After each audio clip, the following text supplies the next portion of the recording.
Hey everybody, welcome to Review with Me, your review guide of shows, movies, and everything in between. Be sure to click the like button, hit that notification bell, and subscribe to the channel.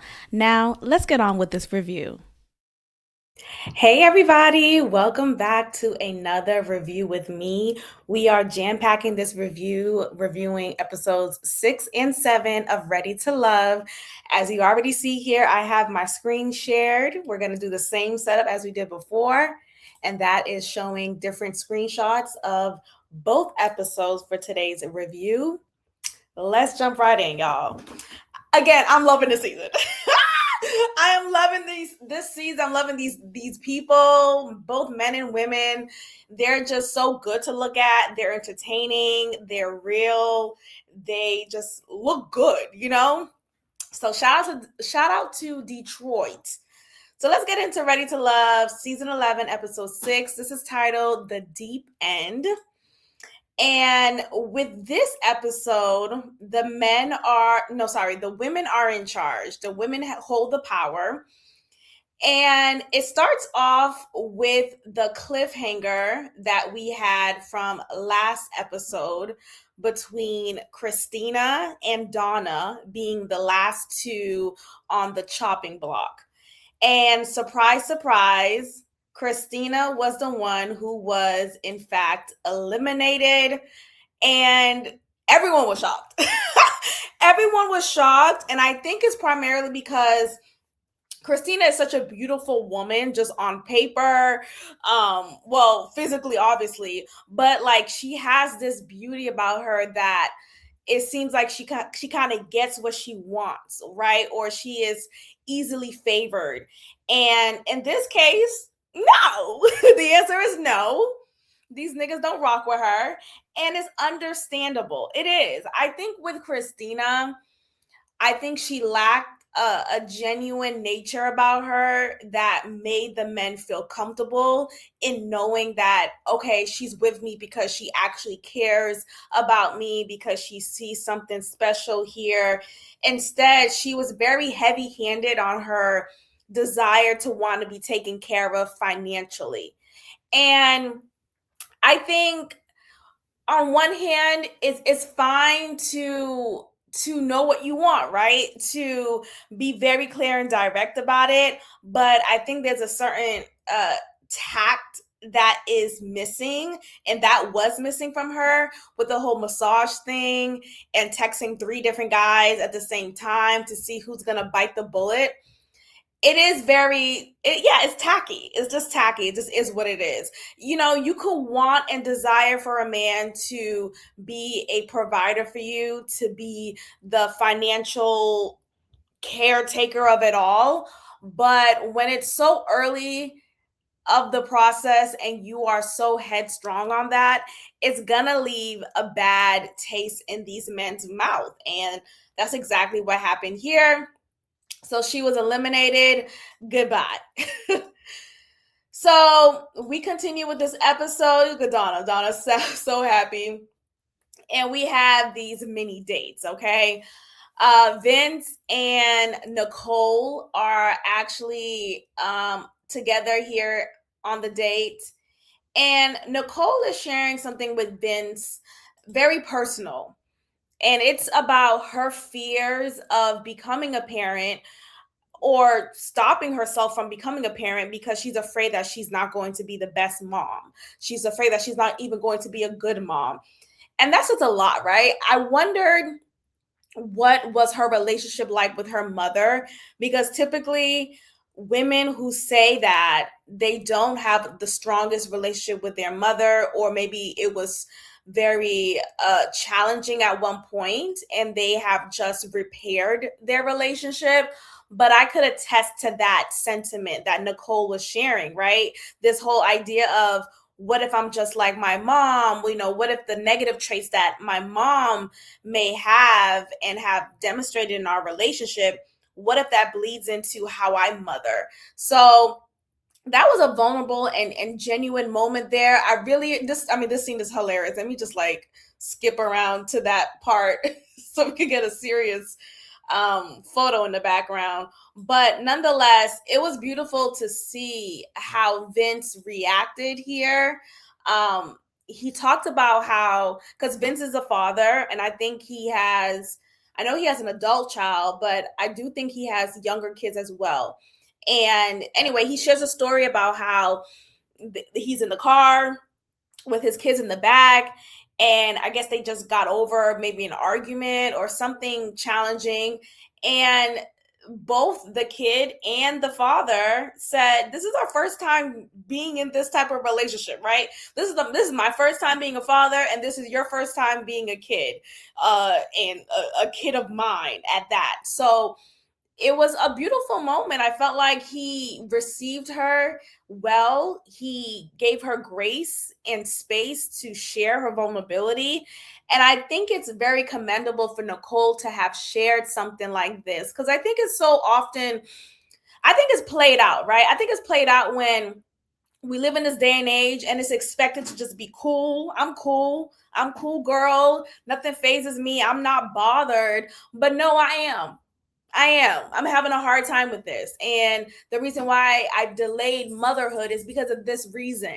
And I think it takes a lot of courage to come forward with this level of vulnerability, especially earlier on in this process. And I know we're kind of midway through this season, so it may not technically be early, but in the grand scheme of things, it's still early in the process. And for her to have shared this information definitely made me see her as, wow, she's brave. She's brave to have shared that. And I really appreciate how Vince received her here. So he gives her some words of wisdom, give yourself grace. Don't, take it day by day. Everything, like, what the new experience that you're experiencing is also new to the other person. Like, this is not a one-sided situation. And basically, you should just kind of look at it from that standpoint. And it seemed like Nicole was receptive of that. So we get a one-on-one between Devon. No, sorry, his name is not Devon. This is Steven, right? Yeah, we get a one-on-one between Steven and Donna. Steven is 39. I had to remind myself that, because yeah, he doesn't have any children, and he's a teacher. Donna is in academia. I don't know if she works in academia, but I know she is studying. She's in school for her PhD, which is amazing. And she's a mathematician. So I think she probably is a teacher as well, in some ways at least. And you would think they would have a connection just based off of that, but probably not, right? I don't know if teachers always want to be with another teacher. Like, I kind of want to, I feel like there's an understanding of some level of difference between professions when you're entering or trying to enter into a romantic relationship with somebody. Nonetheless, they're connecting here. Steven talks about his mother's passing and how he holds her in. Did he talk about it in this scene, or am I conflating it with what he said from the first episode? I think he said that in the first episode of this. I don't know what. This has been a few days since I've seen this episode. Okay, so, and I don't like to rewatch. I really don't. I just don't like to rewatch a lot of things. But anyway, nonetheless, this is like a favorite movie of mine. Sleepers in Seattle. Hello. But nonetheless, I haven't seen it in so long. Anyway. They're connecting here about what I don't think it really matters. I don't really see a connection here. Okay. I think they're connecting on some friend level. But I feel like with Donna, though, Donna doesn't flirt. She's not a flirtatious. She doesn't really lean into her femininity. I think even in her posture, like as we see in the next episode, and even in previous episodes, we see she kind of slouches. When she's talking to you and asking questions, she's looking at you in a way like she's analyzing what you're saying. She just comes off very robotic in a sense. And I don't see or feel her trying to be flirtatious, trying to be funny and cute. It's just very, well, tell me about your childhood. And it's like she's gathering data. And granted, she's a mathematician, but ma'am, this is not, like, lead with your heart here. And I think she lacks that I think she lacks that touch for sure. So we get to this scene here between, there we go. I'm like, where is it? Between Ashley and Chris. Now, Chris shares, I can see that, or he shares with her, with Ashley, how in a previous situation, he fell for a woman fast, very early on. I don't know exactly the time frame, but he said he fell for someone very early on, and this woman ghosted him. And he was really crushed. He was really crushed. And even as he was explaining this to Ashley, you could see how crushed he still was or still is. And Ashley's just like, nodding along, giving him the respect to share this. But in her confessional, she says how she cannot stand a man with a bruised ego. Now, I thought it was a little harsh, Ashley. I thought it was a little harsh. Granted, I do feel like Chris, he is a little too emotional for my preference, in my opinion. And it seems like that's the case for Ashley too. And I feel like you have to narrate a a hurtful past romantic moment in a way to someone new that shows that you're not still hurt. And with Chris, because he wears his heart on his sleeves and he's just very just like emotional. In the last episode, the last episode, he talked about how, I think in this episode too, or was it this episode? Nonetheless, he talked about at one point how he was, I guess, the ugly duckling when he was growing up, and he had keloid skin and he had gap teeth, and it was just like, I don't know. He's not the only one in the world, obviously, who's had stories in which they were not the most desired. But I think now that you are in a better place, right? Do we still have to talk about that? I don't know. Or like maybe frame it in a way that shows that you're not still upset about that would be better. Anyway, Ashley was not at all in favor, happy, excited, or touched by this. You know how even some women feel like, oh, he showed some emotion. Oh, he's being vulnerable with me. Ashley seems to not like a vulnerable man. At least not from Chris. At least not from Chris. Okay, so let's cut through these commercials and jump into the next scene here. Oh, child. Okay, let's get into this scene. It's gonna update in a second. There we go. Lauren and Bello. First of all, I I be forgetting Lauren's in the damn season. I really do. Like in episode 7, I barely even remember her. Like she only appeared one time. So, but hey, Lauren is still a good match for some of these guys. So good for her. So Lauren meets Bello on this boat. And it's a cute little scenario, cute little setup, right? Lauren's like, look, what's the story with you? Like, how are you just this good of a guy? Like, do you have a family back home? Like, do you have a secret family somewhere? Yes. Yes, he does, Lauren. You got it. And so he does reveal in this scene, in this moment, that he, in fact, does have a child, not a child, of older age, a child who just turned 1, a child who he just found out about a few months ago. I think he said 4 months ago to be exact. But this is a circumstance from a one night stand he had a year, about a year ago. And when this woman who he had a one night stand with told him that she is pregnant, I guess initially he didn't believe her, or he wanted confirmation because it was just a one night stand. And I don't think he should be faulted for that. I don't think he's a bad guy for wanting paternity results to support that he, in fact, is the father. Um, But I mean, whatever. People will still have their opinions. Why would you question a woman's? No, because bitches be out here fucking other niggas. So, but anyway, so 4 months ago, prove the fact that he in fact is the father. Because in this scene here, we learned that the paternity, like he had paternity tests, like he had the paperwork that showed evidence that he is 99.99999 the father. So he's a dad, but the kid lives elsewhere, and he is just like navigating what a relationship will look like with the child. And he says how the child's mother and him have a good relationship, like they have a co-parenting relationship. But it's still early on, so they're figuring it out. He's probably on child support too, right? Either way, the way that he described the story and the way that he expressed everything, it seems like Lauren is still on board. Like, oh, okay, well, look, you still fine. And I'll take you and your 1-year-old baby that you just found out about confirmation wise 4 months ago.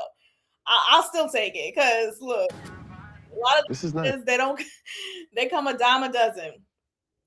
Okay, so anyway, it's interesting because we don't see a scenario between Bello and Dominique in which he shares with her that he has a child. We actually learn later on in this episode during the women's lounge that Lauren reveals that information and Dominique learns about it the first time. So I would have loved to have seen what Dominique's reaction would have been had he told her. Anyway, we jumped to Party. No, his name is Cardi. My bad.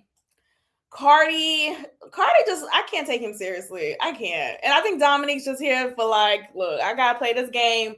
Let me have another man who's really into me and make him think I'm into him for real. I don't think she's really into Cardi the way that Cardi would want her to be, and the way that he is into her. I do think Dominique likes Bello for sure. I do think she likes Devin, but I don't think she likes him as much as she likes Bello. I really do think there's a difference there. I don't know what they were talking about here. I don't think it was anything important, to be honest. If I don't remember, it probably wasn't that serious. So let's jump into the next part of this episode. Okay, so this is the scene between a couple of folks here. Is Lauren, is Devin, is Shannon, and Darius. They share vulnerable information about themselves, and I think Lauren talks about her parents not having the best marriage, as well as Devin. Darius kind of shares information that's just awkward. Not awkward, but again, he doesn't lead with his he doesn't really lead too much with vulnerability. I mean, yes, he did when they were at Shannon's house and they did that whole show and tell, and he talked about before his mother passed, she knitted a dress for his daughter, who is now a grown lady. Whatever, fine. But in this moment here, Darius tells us a funny story from when he was a kid and how the girls would kiss his hand and say, King Darius, King Darius. And I think he was being funny, and I'm sure it probably did happen, don't get me wrong. But it was just like, read the room. Everyone's leading with some type of traumatic or dramatic story, and he's talking about King Darius. Shannon tells us how she had an accident at work and it left her with a concussion, and it affected one side of her face. Now, that is traumatic, don't get me wrong, but we don't know, unless I missed it, but we don't know anything personal about Shannon. We know again and again she's a registered nurse. She's a registered nurse. She loves to help people. She's a registered nurse. She likes a dilation board. She's a registered nurse. She fell down, slammed her head at work where she's a registered nurse. And it's like, I get it though. I get the fact that we spend a lot of time at work than we do at home. For those who work regular jobs, everyone else who may be entrepreneurs or working different hours, they may not have that experience. But for the most part, a lot of us do spend more time at work than we do at home or traveling or just at our leisure. So I could understand how we develop these strong relationships or just identities surrounding our job.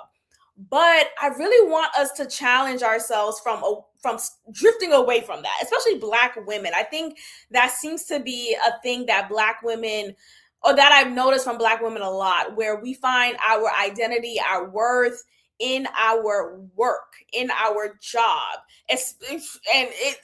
If you don't have kids, that's especially where you find your identity, right? Like, I didn't have kids yet, right? Or I'm not married yet. My whole identity, my whole worth is in my career. And it's like, damn, this job could replace you any day, right? They could easily not renew your contract, or you may find some tough relationships with your administration, right? These things happen where it's more encouraged to quietly quit. Anyway, the point is, I want to learn about Shannon outside of her job. And that's what we're lacking here. Like, does she have any siblings? What was her last romantic relationship like? I know she spent many years in school, and obviously it paid off, and now she is this registered nurse, or has been one for quite some time. But I don't know enough about her personal life to understand who she is outside of work. And that's what I would have appreciated seeing. Anyway, nobody else was impressed with Darius's story. They felt like, okay, girl, or okay, man.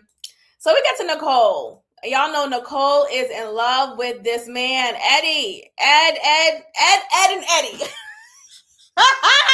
Did you catch it? No, that's funny. I used to love that show when I was younger.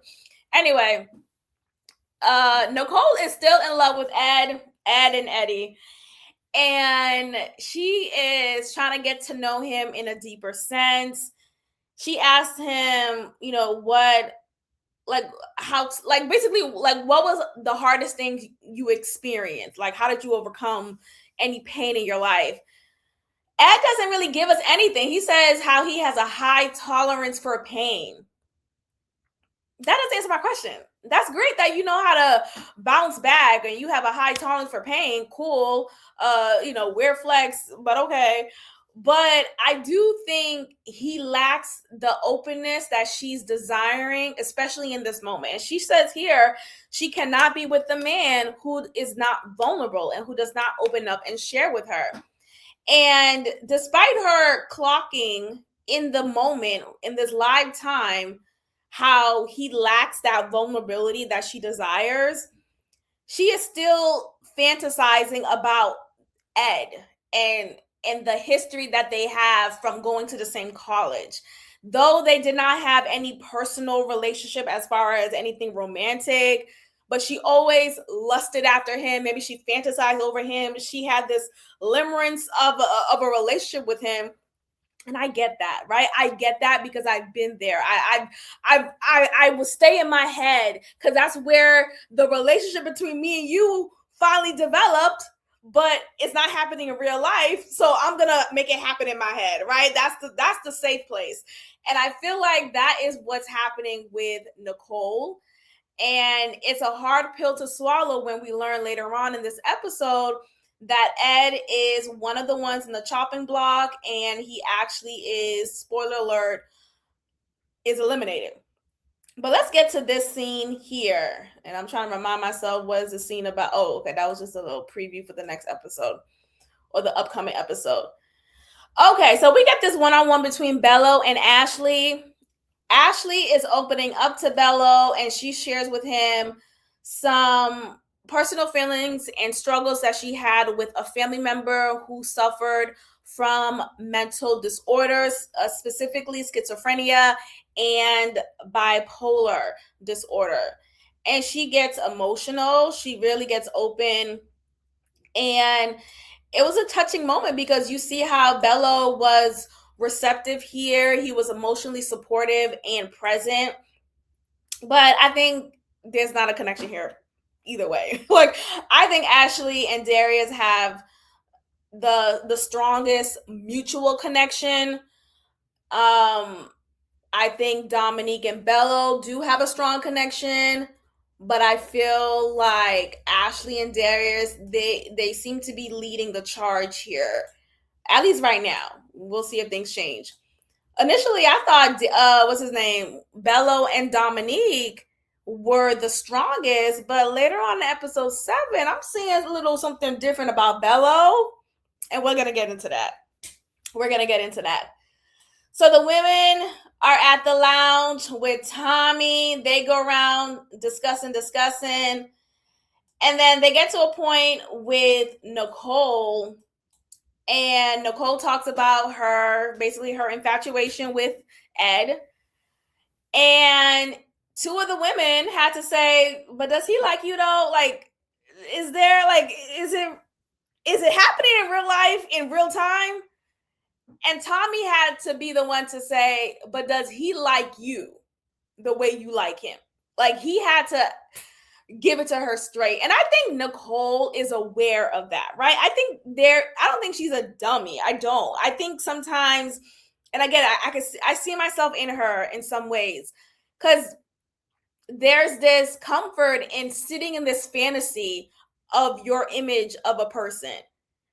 And yet the rational side of you understands that he probably isn't as into me as I'm into him, because if he was, something would have popped off between us. And that's what Ashante said. She said or Ashley said it, one of them, it's been 15 years and y'all have never progressed your relationship into anything further. That should be enough for you to know that he's not that into you. So we get to the last part. Yeah, I want to show that. So anyway, it's fine. We get to the last part of this episode. Ashante sits with Chris and Nicole sits with Ed. Ashante tells Chris, you are not ready to love. And Nicole tells Ed, you're not ready to love. And Nicole could barely say it out. She was breaking down, crying.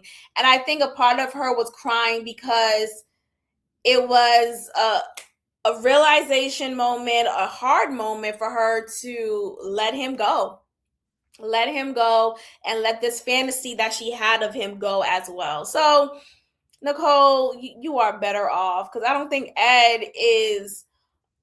he's emotionally present. Like, he doesn't add depth into a conversation. He is very surface level. And obviously, Nicole has said that she wants someone who could be open and vulnerable with her. This is not the person who could be open and vulnerable with you. Let's jump into the next review. Episode 7. This is called Meet the Detroit Exes. So now, I literally just finished watching this episode, so my memory is super fresh off of this episode. But let's get into it, y'all. So we jump into it. The men are in charge. They have the power here. Tommy tells them, these ladies are going to meet your exes.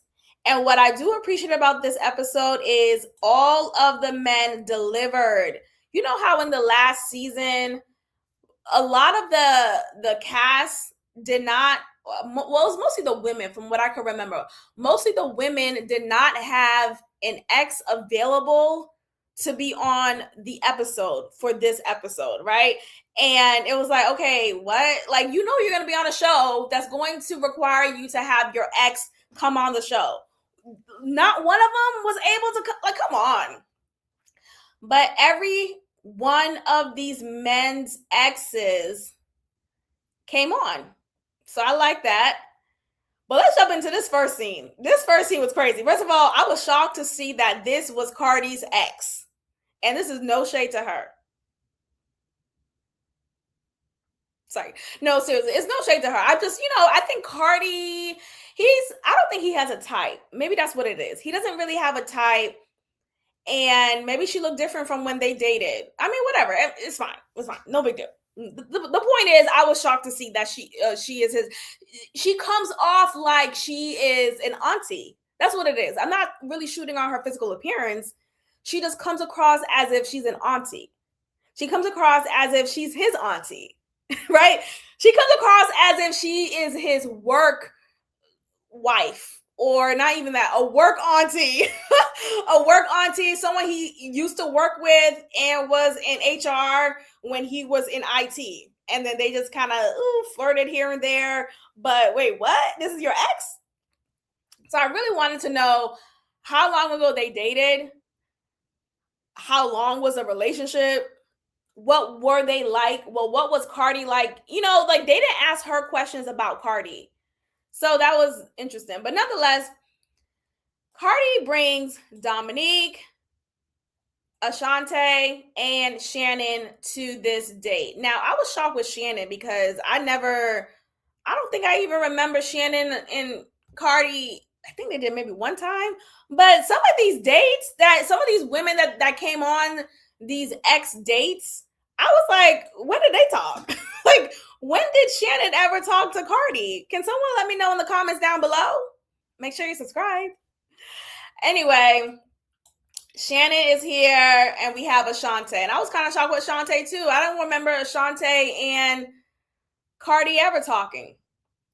So we get to a scene between Ashante and this ex of Cardi's.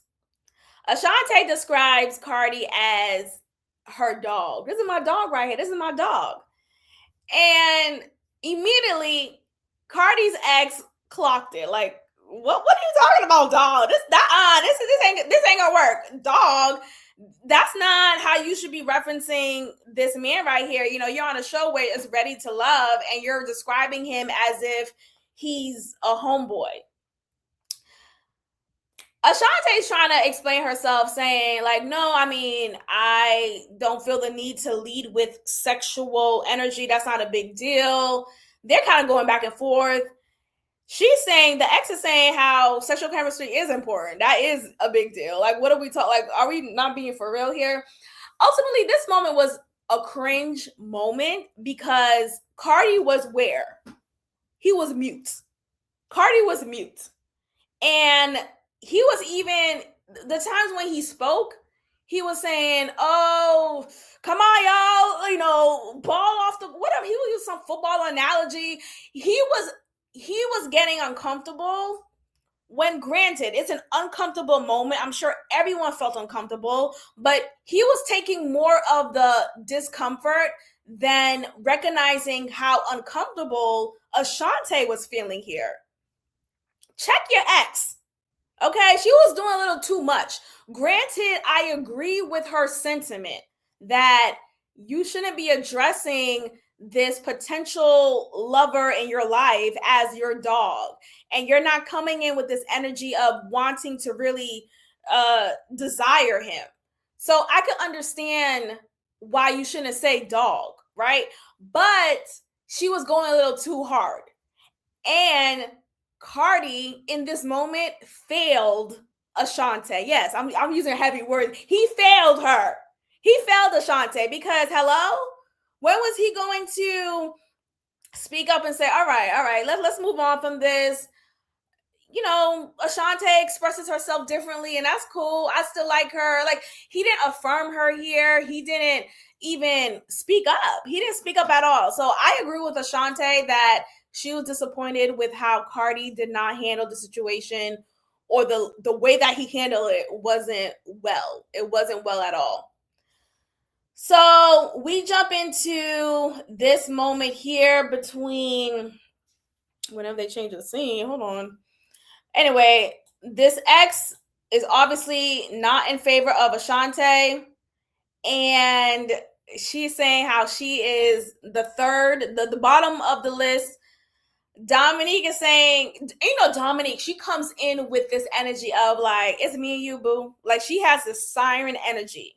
She has a siren spirit about her, very intoxicating. You could kind of fall for her. Like I could see the men just like, oh, like hypnotized by her. Seriously. So, but I don't see a chemistry though. I don't think she's really for real. I don't think she's for real with him. I don't think she's for real with him. But let's jump into our next scene here. So we have Ashanti again with Bello. Apparently, Bello and Ashanti have been talking for quite some time. And they've been talking a lot over the phone, strong chemistry, all of that. But we don't see that, or we don't hear anything of that. So I was surprised to see her a part of this moment here. We meet this ex. Hold on, let's before we get to that scene. Oops. I guess we could just jump right into it. So we have Darius here. Darius with his ex, and this is I'm not surprised this is his ex. This is no shot to her. Darius is very flashy, right? Every scene, every episode of him, we see him wearing a fur, a mink coat, something. He's just expressive. He's loud.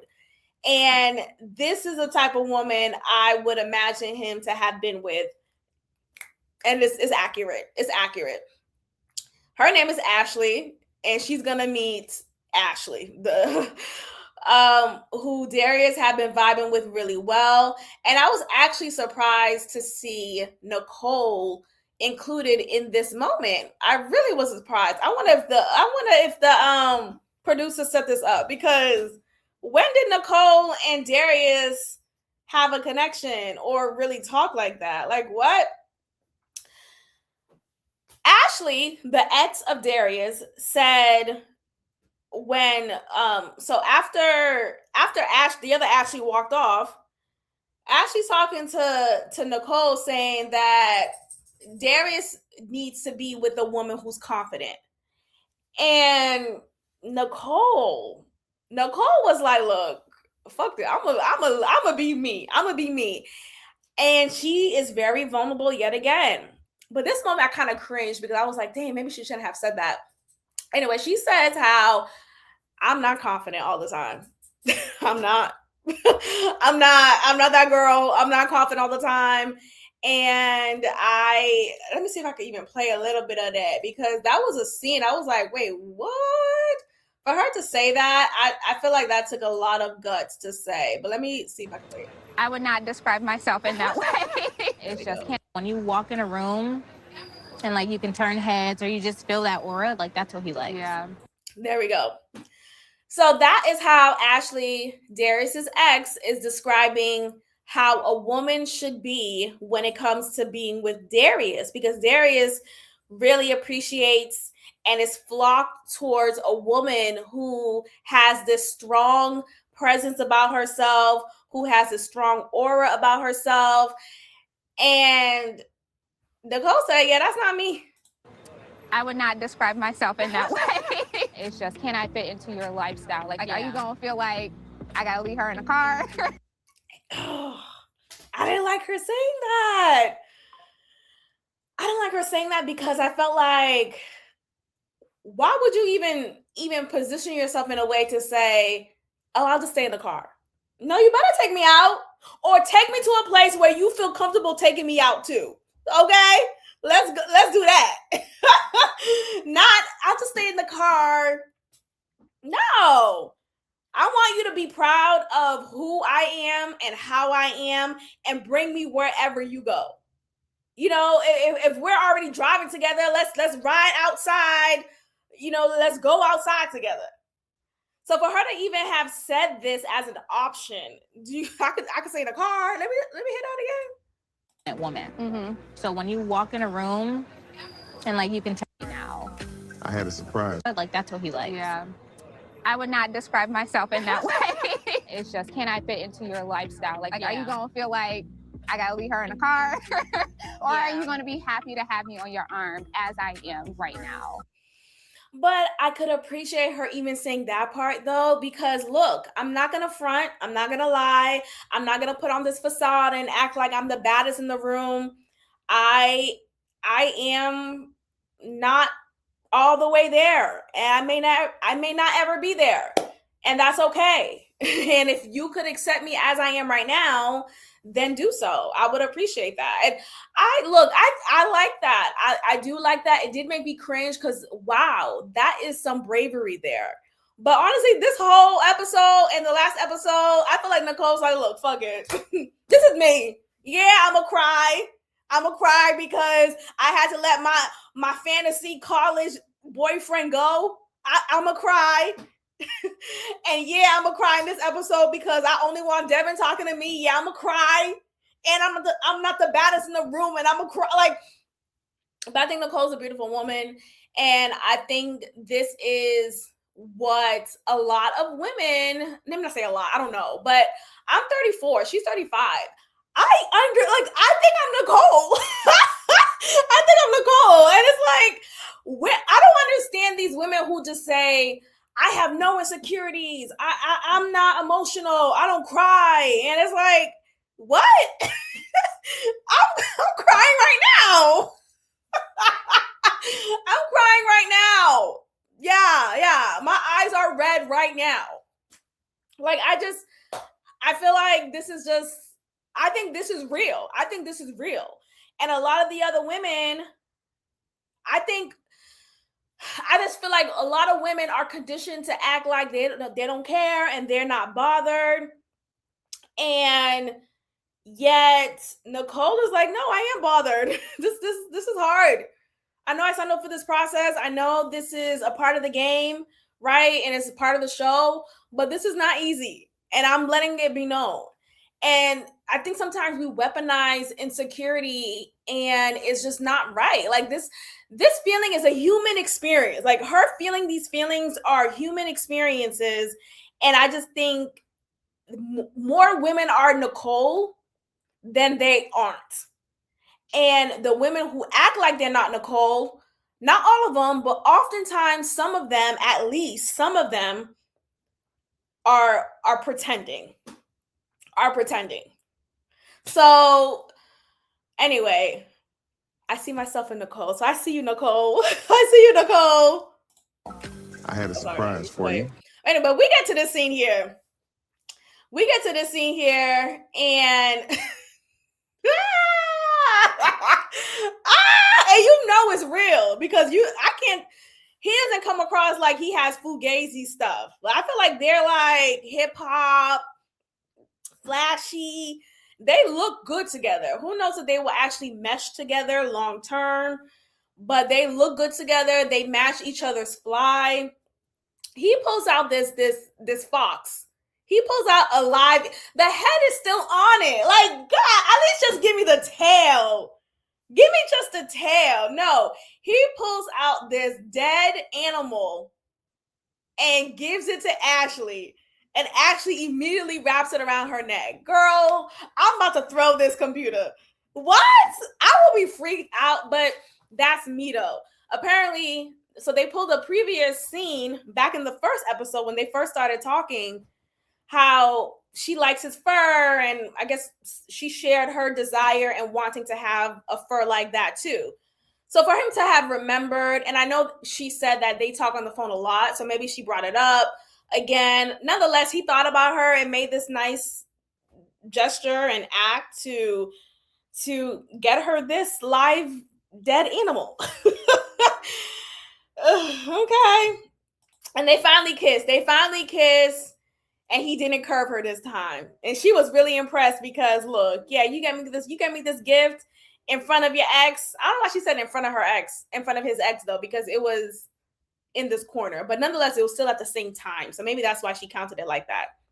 But she was really impressed by it. She kissed him and he kissed her back and they kissed again. And it was this is a horrible scene. Let me just change this scene. Okay. So Ashante is connecting with Bello even further because Bello just learned that she has read this book called Outwitting the Devil, which I don't know if I like the title. But it kind of piqued my interest. And I was doing some Googling or YouTubing on what is this about. But it talks about how, just from one video I watched, I'm not even sure if I could really share a summary. But ultimately, what I've learned was how we have two emotions, and like there's two ledgers that you could be on. You could be on the side of love, or you could be on the side of fear. And any negative emotion is rooted from fear. Any emotion that is positive, right? That is freedom, that is independence, that is kindness, right? It all stems from love. Anyway, but it talks about outwitting the devil. So I don't know, like, what are some steps to outwit the devil? But they connected here because apparently Bello has not met many people who's read this book. This is the third person he's met who has read this book, and he was like, wow, oh my gosh, which I feel like cool. I do appreciate when someone has a niche comparison or niche commonality with me, right? I think that's like, oh my god, that like, oh, a quirkiness unlocked. That's cool. But is there romantic chemistry? No, there isn't. I don't see it. Especially because Ashante does not lead with her emotion. She doesn't lead with her femininity. She's a beautiful girl, but she doesn't really like, she's not coming close to you. She's not leading in. And it's apparent to me. The man will have to do the leading, and maybe she's not comfortable with being sexual or flirtatious. So yada yada yada. Let's see what else. Okay, so we got Vince. Oh Lord, Vince. I love Vince though. Y'all can't get me to dislike Vince. And even she likes Vince. This is Vince's ex. They probably I think they look good together even now. They get to stay together. But they dated for some time. I don't know how, what was it? I think he just said a year. And she describes him as a debater, a great debater. And I'm not surprised. I think he's someone who, I don't know if likes to have the last word, but he definitely likes to talk and express himself to the point where it's ad nauseum. It's ad nauseum. And I think over some time, it's like, okay, nigga, I'm over it. Like, I don't want to talk to you anymore. And maybe she wasn't really, I don't know. Nonetheless, she said, aside from him being a great debater, and her perceiving that to be argumentative, she says he's a great guy, and she would recommend him to other people. Well, you notice how she said that to other people, not to myself anymore, but to other people. And they even had a moment during this exchange in which they were debating again. It was awkward. I don't know why Ashante was here, though. I think Ashante just needed to fill up some space. I really do, because the last sit down between Ashante and Vince was an argumentative moment, because remember, she kind of confronted him about his take on going 50-50, or a woman needing to work and pay her way through life to uphold the lifestyle she desires. And Vince was explaining himself to her, making himself very clear. I didn't feel like he was wrong in what he was saying, but Ashante was taking it as, oh, he's being defensive, but she wasn't really listening to what he was saying. Nonetheless, Donna's here as well. And Donna, again, she's saying, maybe that's just how her neck is, but she just like, that's her. Girl, sit up, lean over. Mind you, Donna actually likes Vince, and I see it though. I really do see it. I don't think she's just saying it for cameras. I do see that she finds him funny, and I think with Donna being this mathematician that she is, she needs something beyond physical chemistry to get her interested. And to be funny, you have to have a level of intelligence. And I think Vince has that.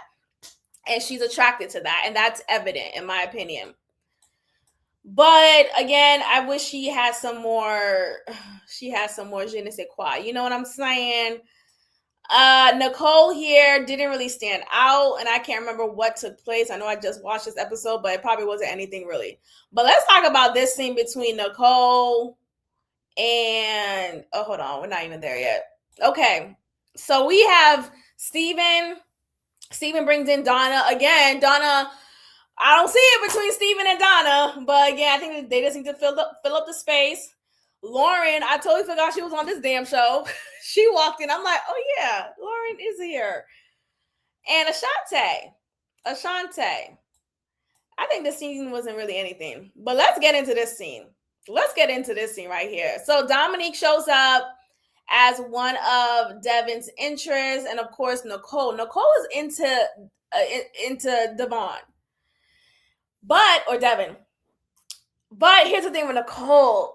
But here's the thing with Devon. I think Devon messed up here though, because he did not need to give every woman here a gift.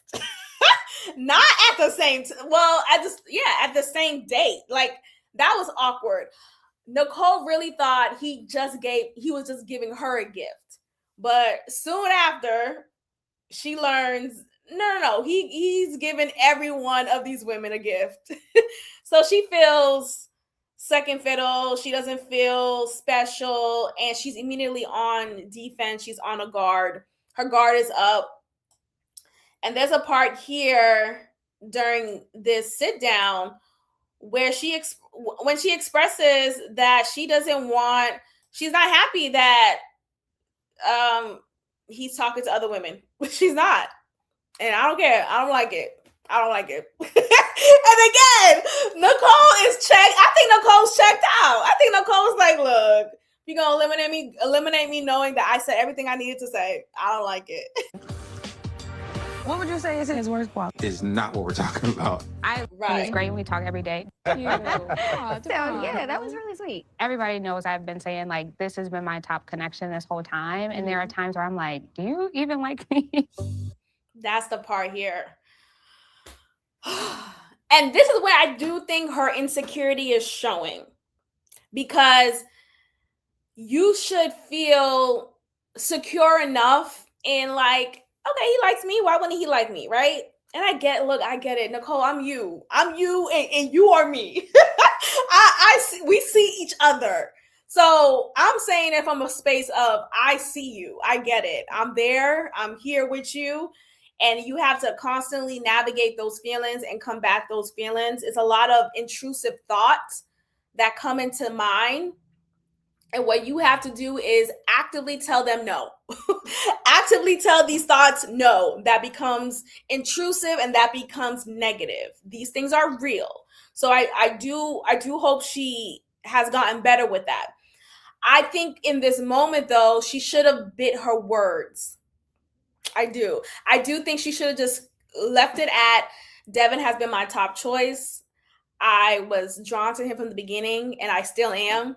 And I really hope that we could grow into something further. We'll keep it at that. Even if she still had insecurities of if he likes me or not, does he feel the same way about me in comparison to other women too? Like, even those feelings may still be present and still be real. Hold it. Just hold it and talk to him about it afterwards. That's what I had to learn, Nicole. Sometimes we don't have to say everything that we feel all at once in a moment that is jarring. It's jarring for other people to receive.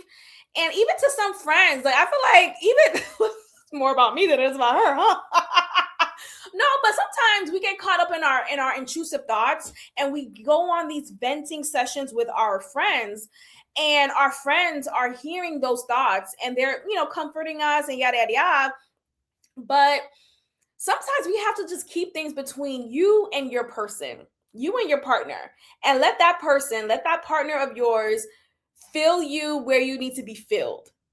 And that could help calm any fears or insecurities that may be intruding its way into your mind. That's what I think needs to happen, and what should have happened in this moment here. But nonetheless, she's honest and she's real.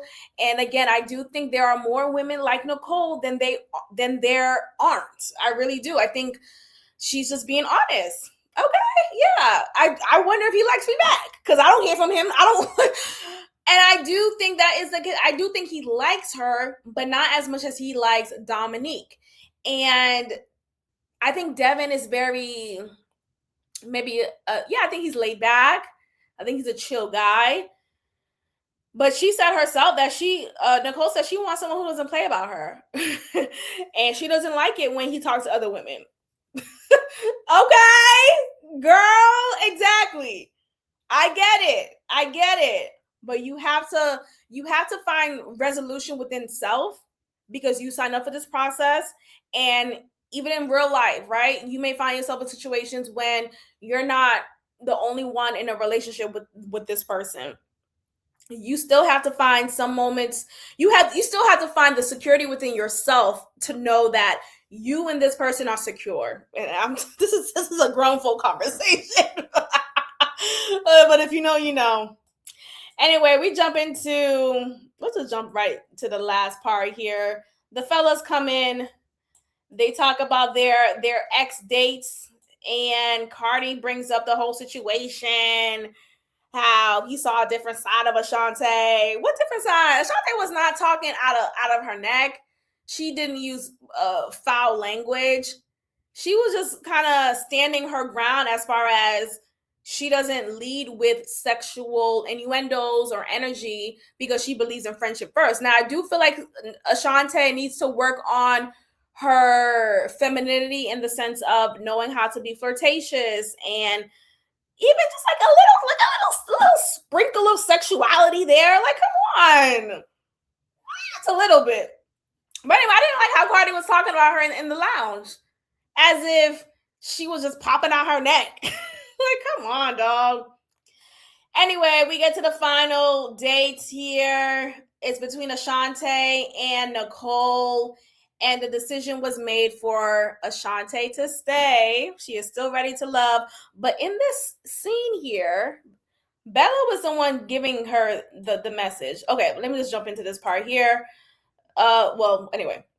Vince tells Nicole, you're not ready to love. Nicole is out of here. Oh, Nicole. Hearts. But I see you. I see you, girl. In this moment here, Bello and Ashante are vibing. Bello, you can tell that he's into her. But it's funny because, yes, this is the process. I get it. Let me not pull Nicole, right? But he was being a little touchy-feely. For someone who had 3 kisses now that we've seen on camera, 3 kisses now with Dominique, he was grabbing Ashante's butt, talking about we gotta close this gap between us. I said, wait, hold on, let me see if I can find that scene. In this moment here, he is grabbing her. I feel like we have a connection. Talking about. And I feel like we need to explore that connection. We got a connection. We got to explore that connection. And we got to close this gap. Look at the gap. Hello? Hello? Do you see the hand placement? Bello talking about he just learned about his 1-year-old kid 4 months ago. Bello. Dominique, you in danger, girl. Anyway, y'all, that is the end of my review for episodes 6 and 7 of season 11, Ready to Love. Let me know your thoughts in the comments below. Make sure you are subscribed, tell a friend, and please like the video, and I'll see y'all next time. Bye.